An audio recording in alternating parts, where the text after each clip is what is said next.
विद्यालयर मध्याह्न भोजन चाउल को नहीं होईछि झमेला।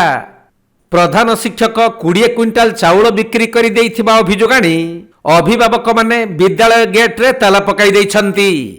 तेणु छात्र छात्री माने बाहरे बसी पाठ पढ़ुछंती। गत शनिवार दिन पीटीए मीटिंग परे परे आमे जानिबा को पाइलु जे आम स्कूल रो प्रधान शिक्षक सारीपुत टुडू अक्टोबर मासरे बिकिचंती 10 क्विंटाल चाउल एवं ए जनवरी मासरे बिकिचंती 10 क्विंटाल। तापर तांको पचारला परे से बंधु मानिगला परे आमे बीओ सार को कहिथिलु। तापर सारीपुत सार मध्य हमको स्वीकारोक्ति लिखि देथिले।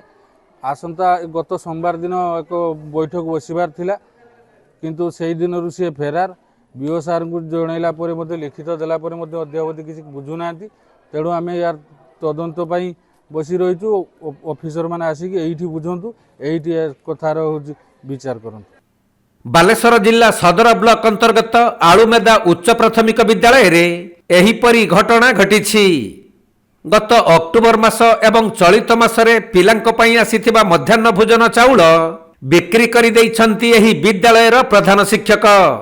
घटना बाबदरे अभिभावक माने जानिबा परे प्रधान शिक्षक को पचारिबारु से एहाकु स्वीकार करिबा सहित एहार सुसमाधान करिबे बोली कहिथिले। किंतु सही दिन ठारू से आउ विद्यालय को आसुनथुबारु तांको विरुद्ध रे दृढ़ कार्यानुष्ठान दाबी करी विद्यालय रे ताला पकाई धारणा रे बसिछंती ग्रामवासी। हमरो हेडमास्टर जे अछंती सारीपुत टुडू सी चाउल 20 क्विंटाल चाउल बिक्री करछन बोली स्वीकार करिछि कि गोटे लिखित आकार देइछंती एवं से एपरि भूल करिवे नाही बोली गोटे सोमवार दिन गत सोमवार दिन 10टा बेले मीटिंग रे उपस्थित रही यार सुस्थ समाधान करिवे बोली से स्वीकार करथिले।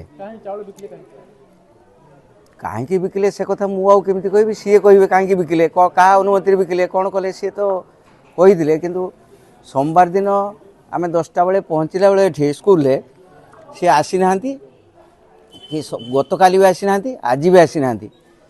बादे सी न आसिया जो आम अनुष्ठान रो पिलांकर खाद्य को ए प्रकार माने खाई जाउथवा आमे अनुभव करी आमे सेहित पई एठी विद्यालय आंदोलन करछु जे यार सुस्थ समाधान प्रकृत दोषी दंड पाऊ एवं हमको न्याय मिलू।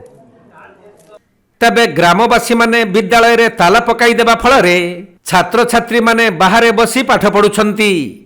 ए बाबदरे जिला शिक्षा अधिकारी निकट रे अभियोग करा जाइथबा बेले प्रधान शिक्षक विद्यालय को आसुनथुबारु कार्यानुष्ठान न हेबा पर्यंत धारणा चालू रहिबो बोली ग्रामवासी माने कहिछंती। हेले एही घटना को नै स्थानीय सरपंच कहिछंती जे प्रधान शिक्षक भूल कार्य करिछंती माने तांको उपरे कार्यानुष्ठान हेबो। हेले विद्यालय गेट रे पड़िथिबा ताला खोली देले पिला माने तांकर पाठ पढ़ा जारी रखि परिबे। आमे जानिबा को पाइलु 2 दिन तळे एठिकार मध्याह्न भोजन चाउल किछि बिक्री हेछि। ग्रामवासी माने तांकर धरिचंती एबे छुआंकर खाइबा चाउल छुआंकर मिल एबे तो बिकिया कथा नहीं बहुत बड़ अपराध। सी जदि बिकिचंती तांको ऊपर तांकर उपरस्थ अधिकारी आसिक तांको तदंत करी तांको यथा शीघ्र तांको दंड मिलू।